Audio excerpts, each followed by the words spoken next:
Today I'm joined by Jonathan Goodwin. Once a fearless stunt performer and daredevil, the course of his life changed after a harrowing accident on America's Got Talent and escaping being an escapologist. Suspended 70 feet in the air and caught between two swinging cars, Jonathan was left with multiple broken bones and severe burns. However, since the accident, Jonathan's life has carved a new path. From the edge of danger to helping others, a hypnotherapist. Join me through the life of Jonathan Goodwin. What I like to do is I like to always talk a little bit more about the past and a little bit more about who you were before everything kind of happened, and what led you to where you are today. So with all of that in mind, it is over to you in a sense of why were what work were you doing over there, and kind of where were you before everything? Well, I lived in Las Vegas. I was, like I said, I was a performer, so I was, I did a lot of touring. I played every state except Alaska, and I didn't. Although I lived in Vegas, I didn't really work there ever. It was just I had a house there, and it was where my stuff was. But I didn't really spend a lot of time there. Um, and and that was sort of until the pandemic, and that work, all of the live work, just stopped almost overnight. And we got like a whole. That's the thing though about creative people, is that if you make your living in a creative way, then if the world changes, you should be able to still find a creative way to do something to make a living. So I did that. I created a company that made online escape rooms, like virtual escape rooms. So you're watching somebody that's in a space have an experience, and you have to help them, do whatever it might be. And so that was a lot of fun. And then I was one of the first performers back in Vegas. Vegas was one of the first places back, and I was in one of the first shows that came back after COVID. But I wasn't doing the same show.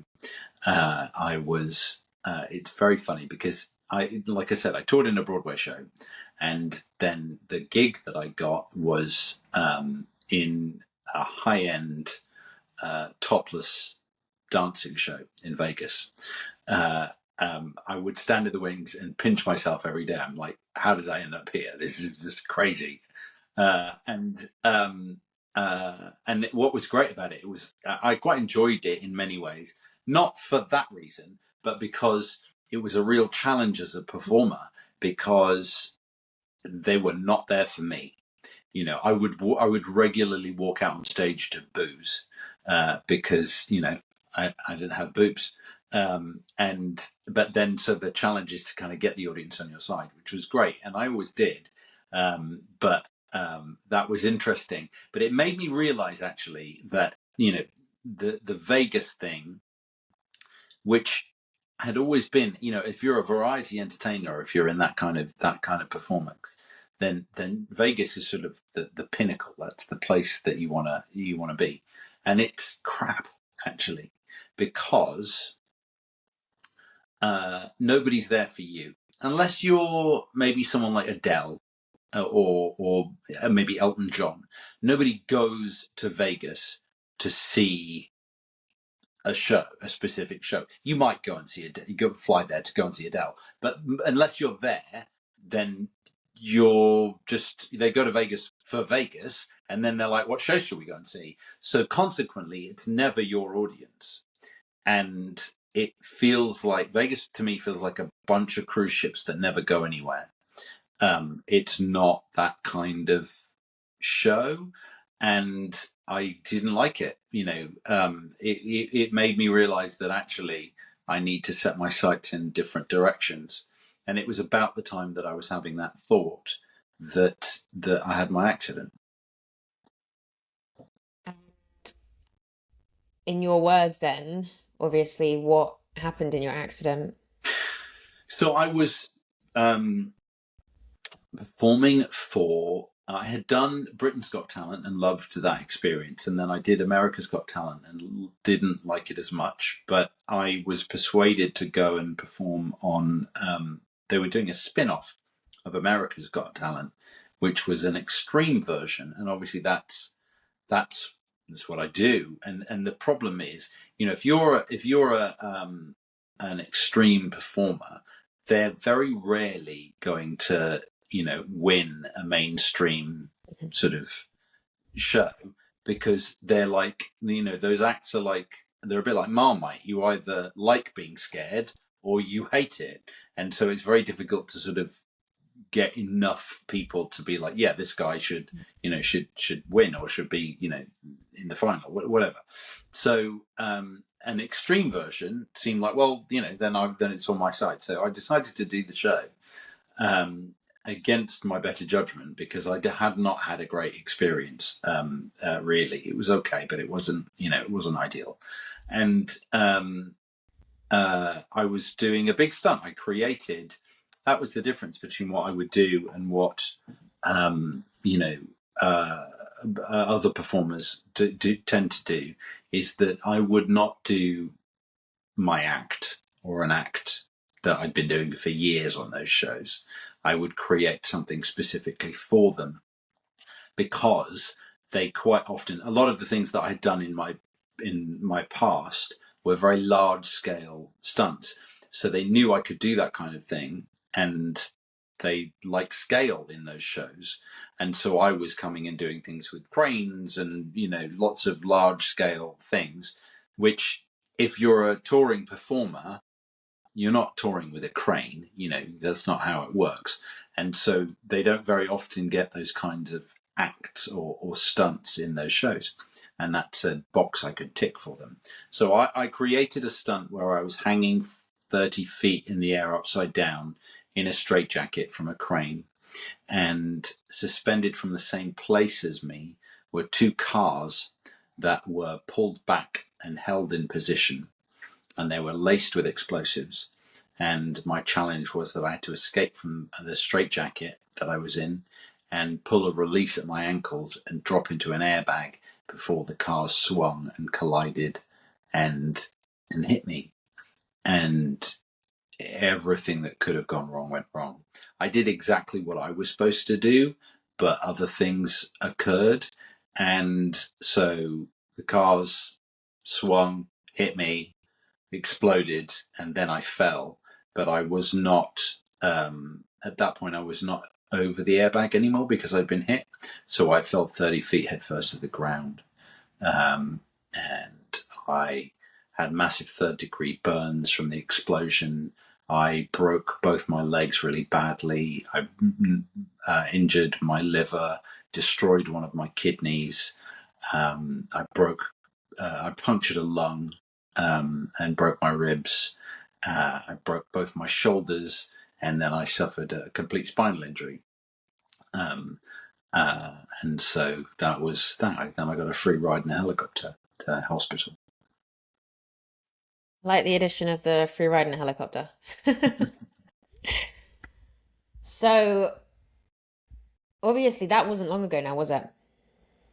It was October the 14th, 2021.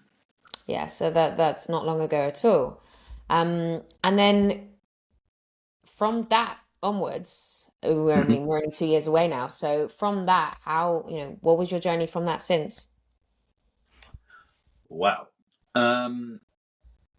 I was in hospital for about 6 months, 3 different hospitals, a lot of trauma hospital care at the very beginning, because they had to like patch me up and put me back together again. And that's, when you have a spinal injury and that's kind of going to be the biggest part of your recovery, a lot of my other injuries were inhibiting me beginning that journey.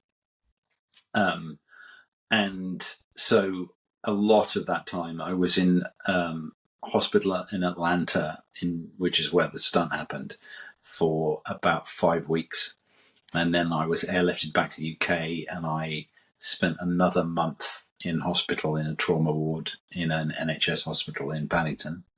And then I went and did 2.5 months of rehab hospital, which I had always considered rehab like, a place you go maybe once or twice a week to kind of help you kind of do some exercises, get back to where you were. But when you have a spinal injury, as I know it you can't do anything. It's like somebody waved a magic wand and you become an adult baby, and you have to learn everything again, and some things in new and wonderful ways. And so that was a process. And I mean, I can talk in detail about that if you want, or we can talk about other things. But the it was a real eye opener to me, because the thing about paralysis is that it's sort of a taboo subject. People don't talk about it because they don't want to, I think, upset maybe the person that's experienced that, but also I think because they don't want to know. It's an uncomfortable place to go. But in my work and in my life, I've always leaned into uncomfortable things, and so I think the more we talk about, the details of this stuff, the easier it will be for people to understand. We can normalize it for everybody, which will make matters so much better. So that's kind of where I am with that. I don't know. You can ask me questions. I'll answer whatever you want to know. But you're right in a way of the paralysis is a very taboo subject, and Mm. people don't always want to. You're right, they don't want to know about it, they don't want to talk about it, and then that's why having someone like you today talking to you, we are talking about it because it's sharing what's going on, it's sharing the word, it's sharing your story, because there are more people out there that are going through very similar things, and you're right, some people don't want to approach the subject with them. No, and it's a shame because I think it's fascinating. Actually, I've never been. I'm not afraid of anything. That's like my baseline through my career. I was when I was a kid. I was terrified of practically everything, but now I am. I've sort of done so many different things, and I've conditioned myself in such a way that I have no fear. And with that comes the fact that I don't really, I'm not going to get embarrassed by things, and also, the nature of what happens to you when you have this kind of injury.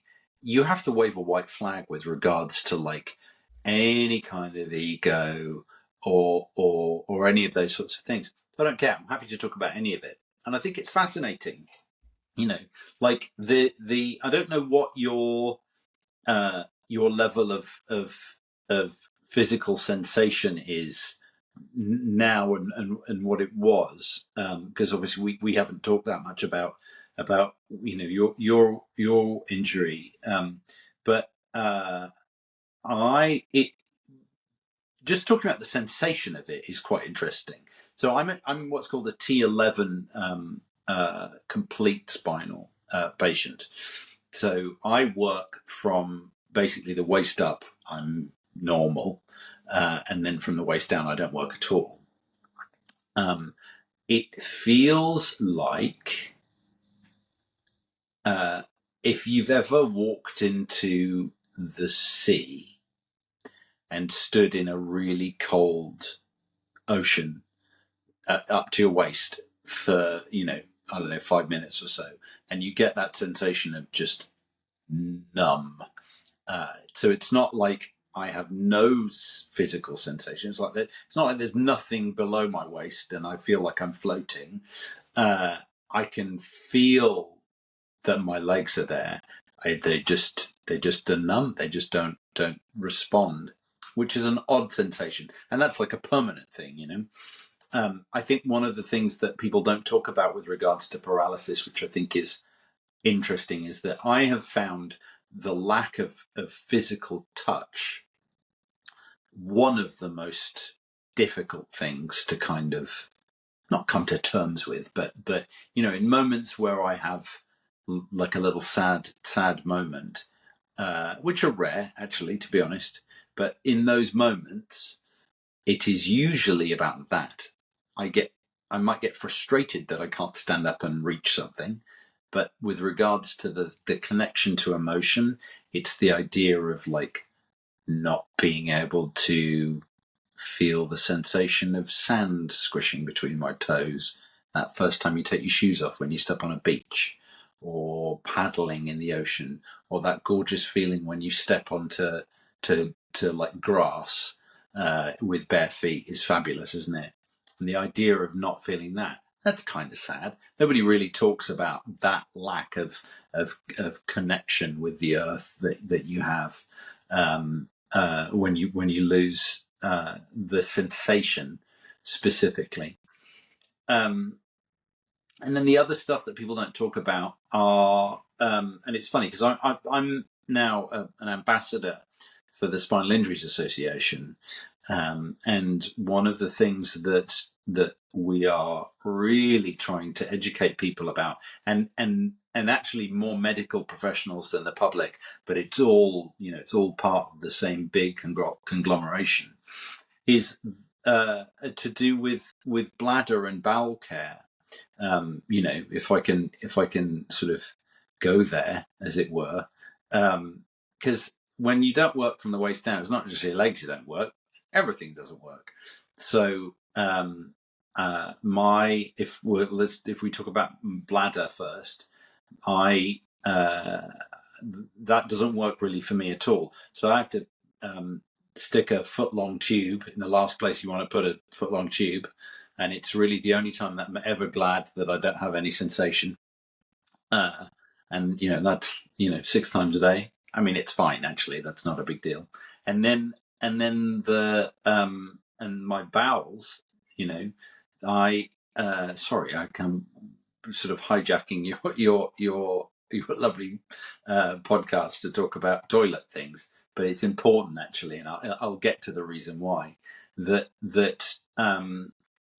I basically that doesn't work at all, and so I have to do that digitally in the original sense of the word digitally, and the problem that you have is that when you are a newly injured person, that's a skill. The idea of being able to do that, to actually be able to evacuate your own bowels like that, is a skill. When you're newly injured, you don't know how. You don't have that skill. You don't know how to do that. So somebody has to do it for you. So literally every day, a nurse, and usually somebody I'd never met before, would come into my room and stick their finger up my ass, and that again, that's a thing that is very, very humbling. You lose a lot of ego in those moments. But, and here is the problem, is that on numerous occasions when I was in hospital, there was no nurse or nobody qualified that knew what to do. They weren't trained. And that's a problem, because if it's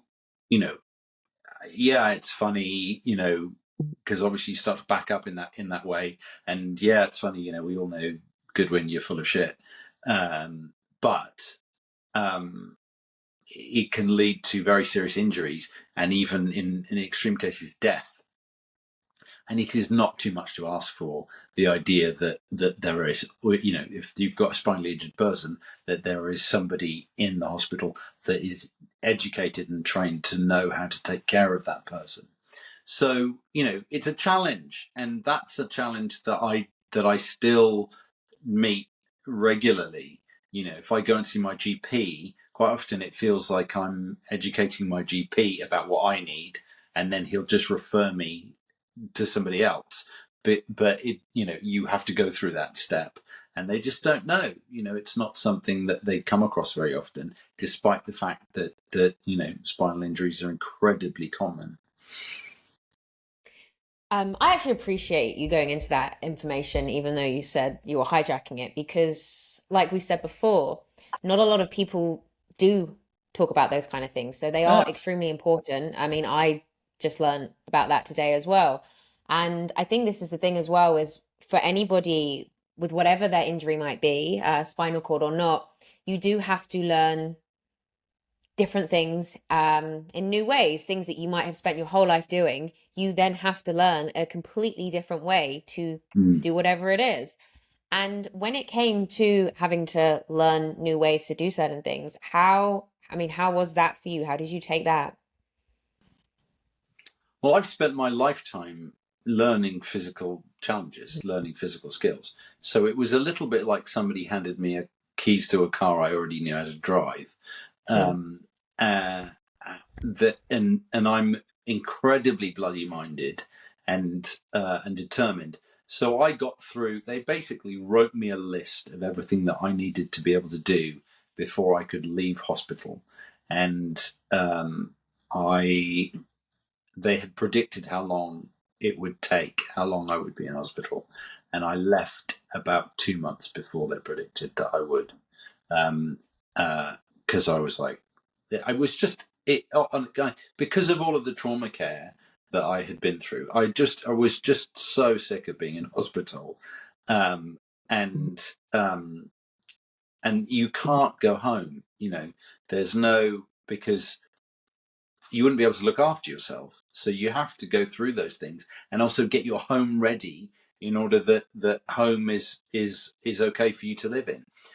So it's a whole process, but I was determined to make it as short as possible. And then it's funny because Amanda got a job filming in she came in one day. She was quite.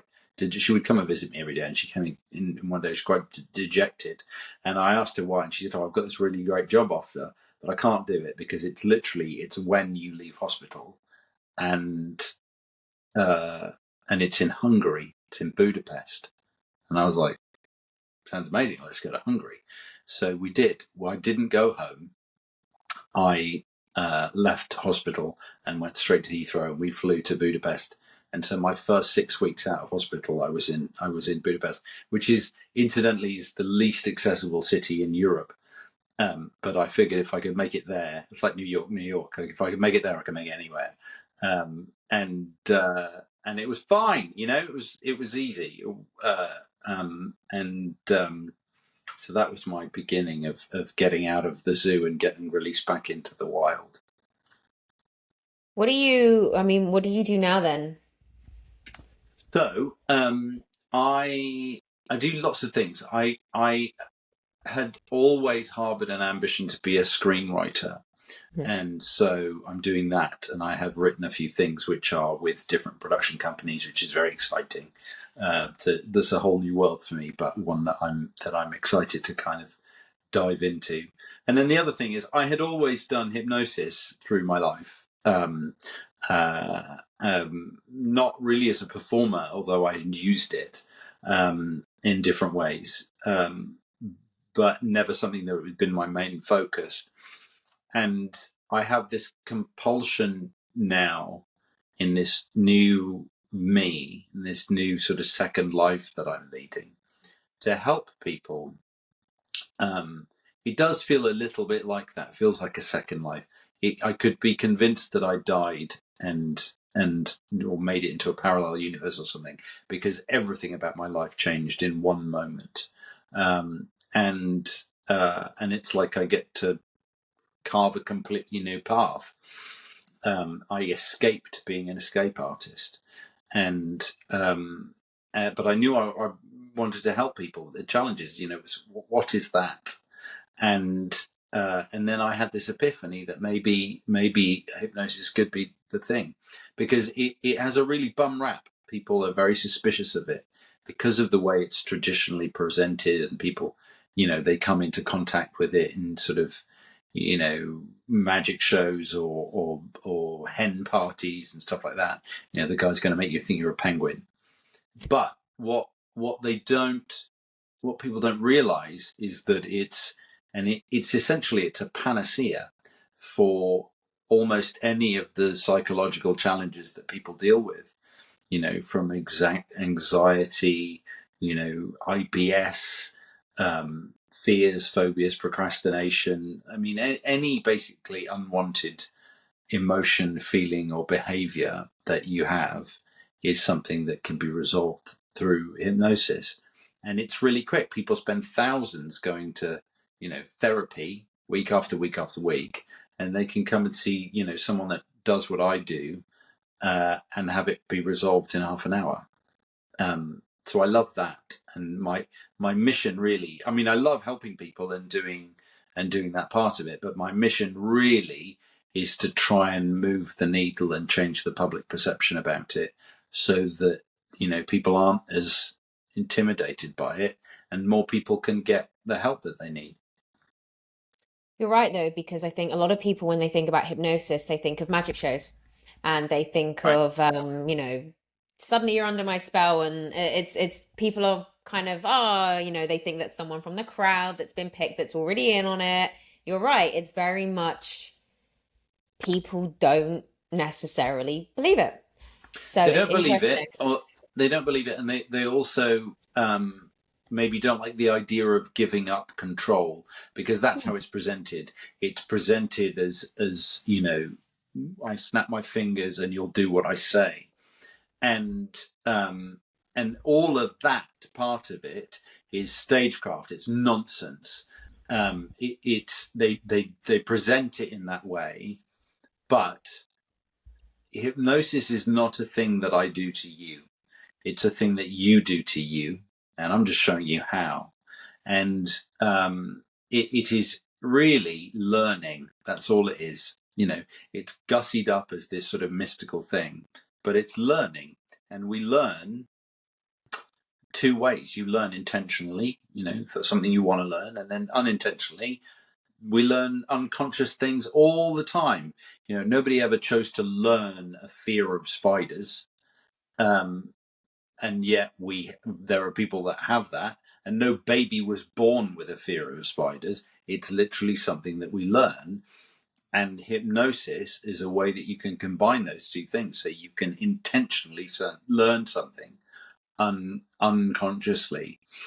And when I say unconscious, it doesn't mean you are unconscious. It's just we have a conscious mind and unconscious mind, and the unconscious mind is really it's the store of information, all of your knowledge and memories and skills, and your conscious mind is the part that gives you your worldview, and specifically it checks any new information that you have against your experiences. So if I point at the wall behind me and I tell you that it's red, your conscious mind goes, no, it's not, green. I know what green looks like. I've seen green before.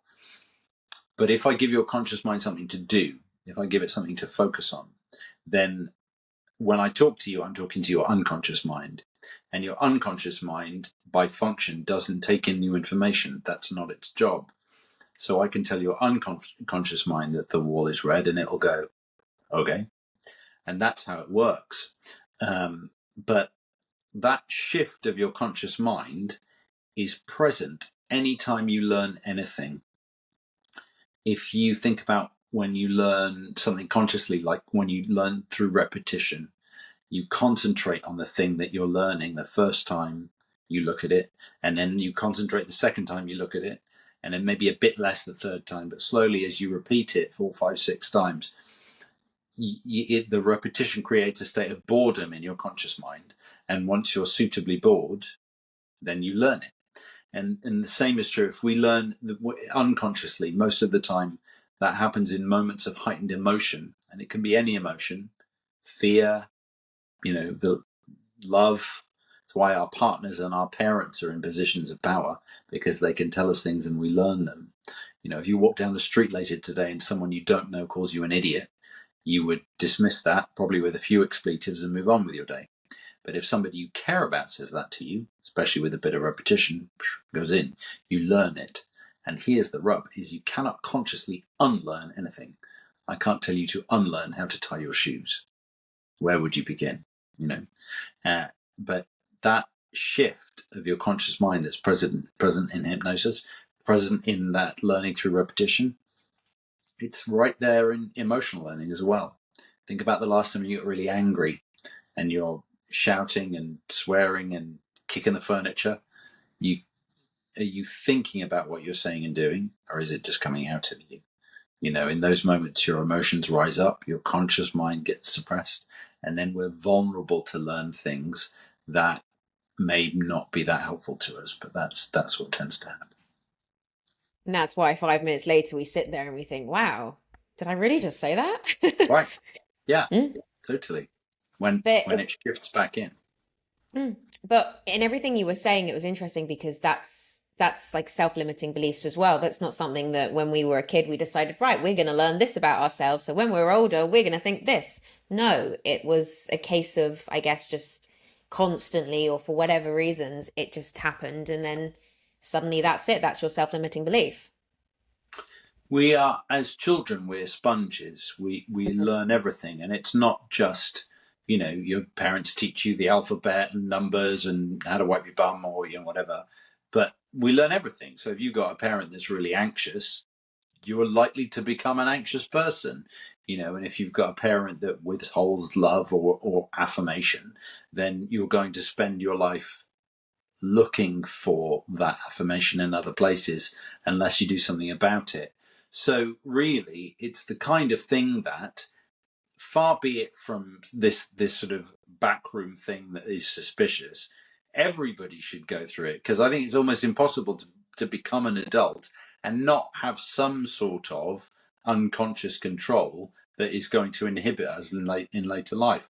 We all did it. If we all went and had hypnotherapy when we were like 20, and it was just this thing that people just accepted. This is, like therapy is accepted, or going to the dentist. If it was that thing, then we would all be so much better off. Because it's that effective. I have a question then on that. Once people have been hypnotized, Mm-hmm. do they at all, kind of like the new life, old life, past self, new self, do they have any thought or any feeling of what they went to be hypnotized for? Or is it gone completely and they just have no recollection? Oh, amnesia is rare, Mm. but if I, like, let's say, anxiety is a thing that I treat quite often, and it's a good example because quite often if people have severe anxiety, they live with it all the time. It's a constant feeling that they have. And I will say to somebody, before a session, between 1 and 10, where is it now? And usually someone like that will say 7 or 8. And then after the session, I'll say, okay, try and find it. Where are we at now? Where's that anxiety? And they'll be like, it's not there. And I've tried to dig into that and get them to sort of explain the what they're experiencing. And the abiding sort of descriptor is that it's like a memory, like a fuzzy memory of a feeling. And obviously we have memories of thoughts rather than feelings. So that's quite a specific idea, but that's, I think, what happens. But it's not that they're going to forget Mhm. um, uh, something. Like, I treated somebody recently who had been in an abusive relationship, and they'd been married to somebody for a long time, and had children with that person, and they didn't want to forget the relationship. They didn't want to, like, because there have been good times and they had children together, and it's not like they could, that person could sort of just have a hole in their memory. And so what we did was we just went in and just removed all of the negative emotions, all of the negative feelings related to that person, and so that was that experience for that person, and they were elated. It was like a complete weight off, because they were carrying around a lot of baggage related to, you know, resentment and anger and all of those sorts of nasty things that, life's too short to be feeling that kind of stuff. Yeah, no, that's actually extremely fascinating. Because that's what I wanted to know. Is it a feeling of do they just wake up and it's like, oh, I don't feel this anymore. This feels weird. I'm used to feeling like this, or it's almost like they kind of start a new journey with the memory, but it's like a new journey. I mean, what you do with how you feel is Mm. always your choice. Mhm. But I think that as far as I'm aware, the myriad different people that I've treated over the years, it is, it's just gone. It's just an empty thing. And the thing is that people are so used to living with these kinds of things. We put up with a lot, and and then it's gone, and they just feel normal, you know. And it's almost not disappointing, but it feels like the normality feels weird because they're just not used to experiencing that. Yeah, but that's what you hear as well when people start to heal through their journeys and they get to better places.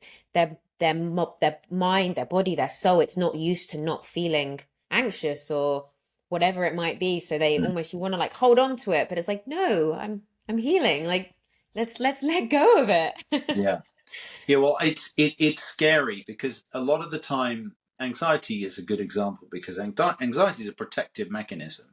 There is a part of you that is running a mechanism that's trying to keep you safe, and so the idea of, even at an unconscious level, the idea of letting go of something that's protecting you, that's scary, and also the idea of, well, what's going to replace it, you know what, if I'm so used to hanging on to this thing, what happens when it's not there anymore for me to hang on to?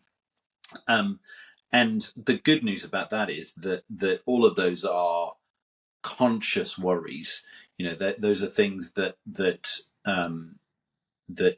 we worry about, in our with our sort of the conscious part of our mind.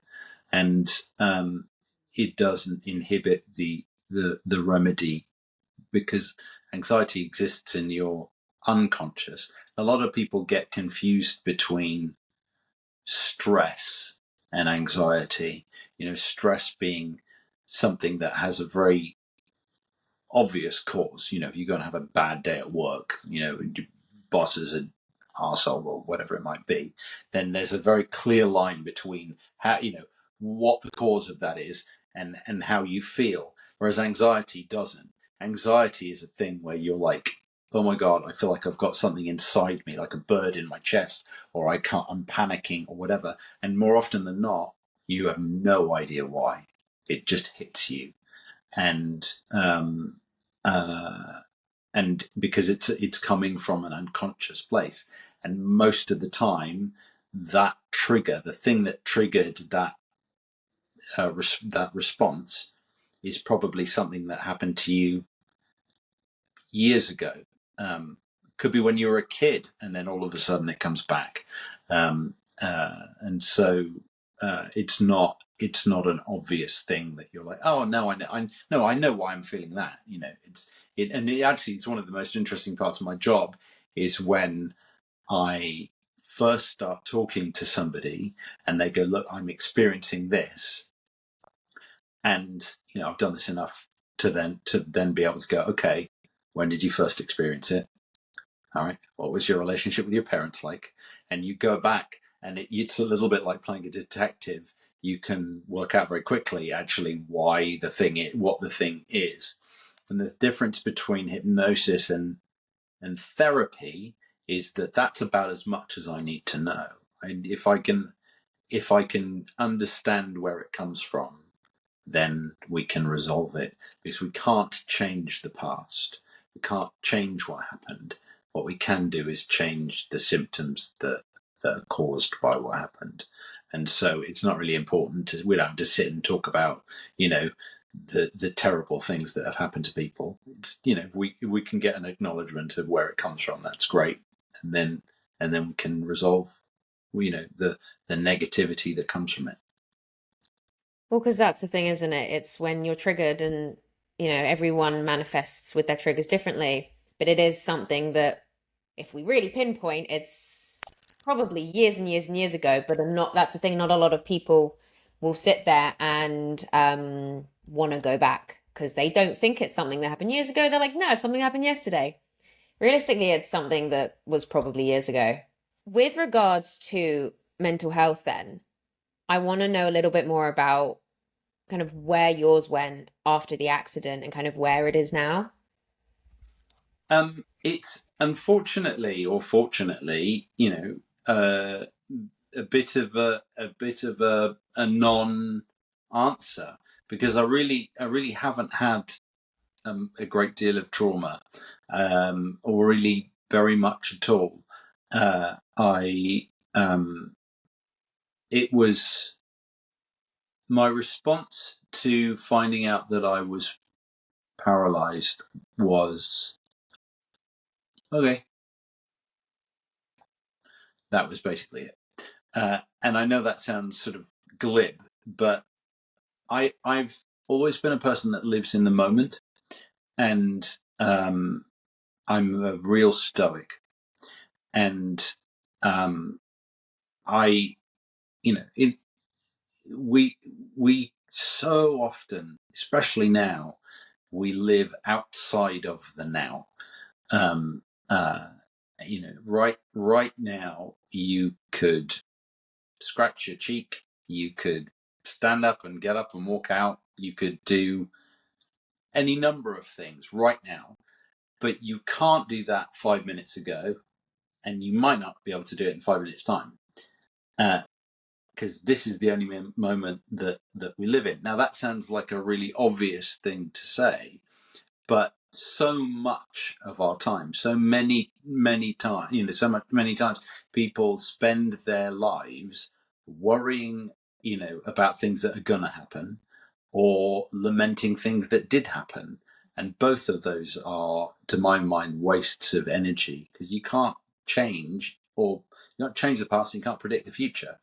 So I I really didn't have a very big, sizable shift response to what happened to me. Um, I also think that's partially because losing your mobility is such a large idea that you can't you can't really wrap your head around all of the things that it means. Having said that, I sort of did a pretty good job. I think I haven't 2 years down the line gone, oh God, I didn't think about this, or I've then had a load of sort of stuff that I'd left undealt with. So I think that I really nearly died. Like I should have died. Really, I was so lucky to survive that. And Stoicism teaches us that whilst we don't control what happens to us, we do control how we feel about it. And lying in a hospital bed, uh, with all of those terrible injuries and the idea that I would never walk again, I could very easily think, oh God, I'm so unlucky. Isn't my life terrible? Woe is me. Or I could go, holy shit, I survived. Like, I'm still here, and I can still, cuddle my daughter, and, give my fiance a kiss and sip a margarita and watch the sun go down. That's amazing. Aren't I lucky? And that's just the choice I made. I think it is a choice. And so, to answer your question in a very long-winded way, I haven't really had a bad day.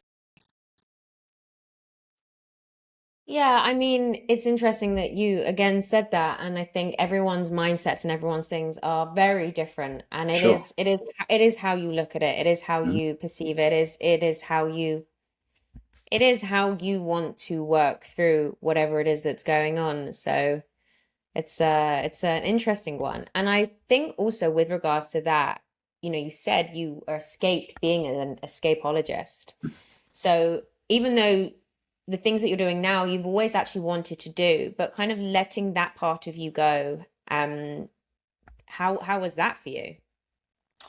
Well, I certainly had work that I wanted to do. Um, I had ambitions in that area, and it's obviously something that I'd spent a long time working on. But, if I really boil it down, the thing that I love most is being creative. And because I wasn't a performer that just did other people's material. A lot of magicians, there's sort of quite an allied thing that I worked with a lot of magicians over the years. They would get a trick that they buy from a shop and then they would present it their way. And I never did any of that. I created all of the stuff that I did. And that was the stuff that I loved. I loved solving a problem, or having an idea and manifesting it. And uh, I could still do that. Hmm. It might not be in the same way, but it's like Mexican food. It's all the same. It's just folded differently. It was Billy Connolly that said that.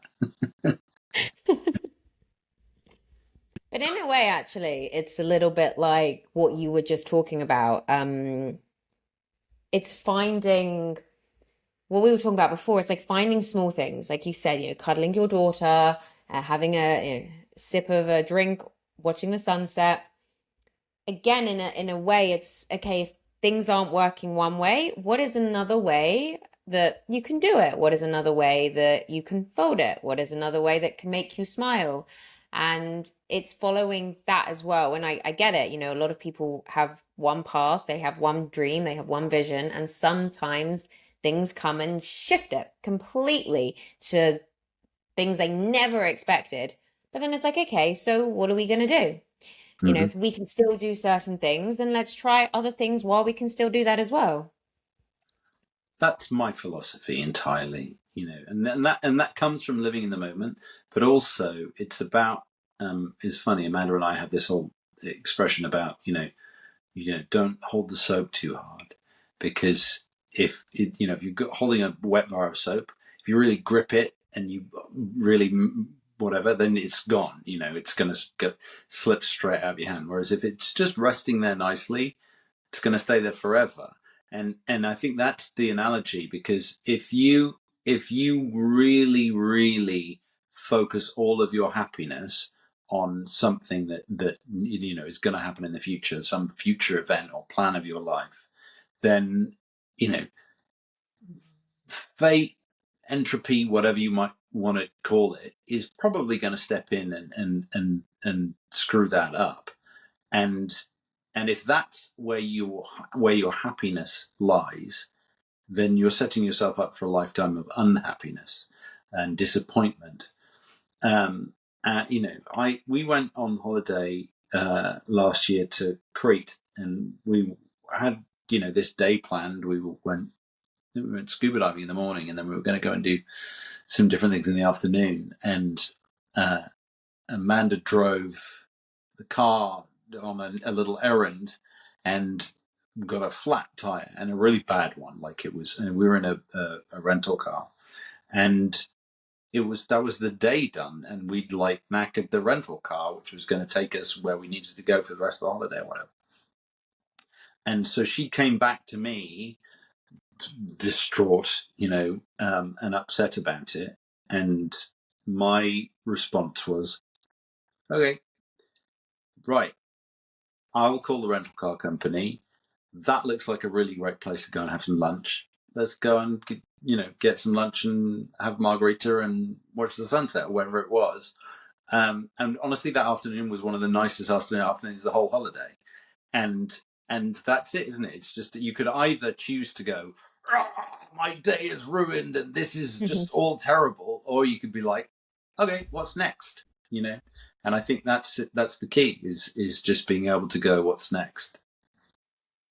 Yeah, I hear a lot of people say that it is what's next, and kind of not gripping too hard on what is right here, because yeah, it can slip right out. So you're right. You're right. And then I want to ask then, what advice would you give to somebody that That might be doing that. That might be gripping too hard onto their vision, onto their goal, but way too hard. And they're not seeing other opportunities. They're not seeing other possibilities because that's what they want. And obviously, things can get in the way. What would you say to them? Well, if you're doing that, then you're limiting yourself in any kind of way. It could be about that could be about work, or it could be about personal relationships. I have a friend who is uh, very much in love with this guy, and he is, for what one reason or other, sort of leaving her hanging. He's not saying no, and he's also not saying yes. And I had this conversation with her the other day. I was like, you have to like lay it out and either move on or something. Like, you can't sit there like that, because all you're doing is you're limiting your possibilities of Mhm. meeting someone who's gonna be the right person, or gonna say yes immediately and sweep you off your feet. Your time is the most valuable thing that you have. It is the one thing that not even Elon Musk can get any more of, and so because of that, we how we spend it is really, really, really important. And it's true. If I said, look, you can have uh, a 100 quid now, uh, or 100 million quid, um, but you only get a day to spend it, and then that's it, for you're gone. Like, what are you going to choose? You're going to choose the 100 quid, aren't you? You're not going to choose 100 million and then just a day left on Earth, because your time is way more valuable than 100 million quid. Um, and and yet we don't spend it like that. We don't spend our time like that. We spend our time, looking at bloody social media pages and whatnot, and not really living. And so I think that is the thing that I would say to somebody like that, is like, how are you spending your time? And are you spending it in the wisest possible way? Are you limiting yourself by just holding on to this one thing, where you could, the world is literally endless possibilities, and are you only going to tell one story, or are you going to tell 10 stories? I like 10. Me too. Yeah, me too. Well, is there anything that else that you want to talk about today? I think I'm good, thank you. That was very lovely. It was so lovely to meet you and have a little chat. This was really great. Yeah, it has been. It has been. Thank you so much for joining me. A real pleasure, Talia. As we wrap up today's episode, Jonathan's story serves as a powerful reminder not to be afraid to approach scary things in life. They might just be stepping stones to carving a completely new and remarkable path. So this week, think about what your fears are that might be holding you back. If you transform your fears, what sorts of opportunities would arise? Your life, your reinvention, is waiting to be written. You have been assigned this mountain to show others that it can be moved. So until next time, discover the potential that lies within you. And remember, you have the power to get back up.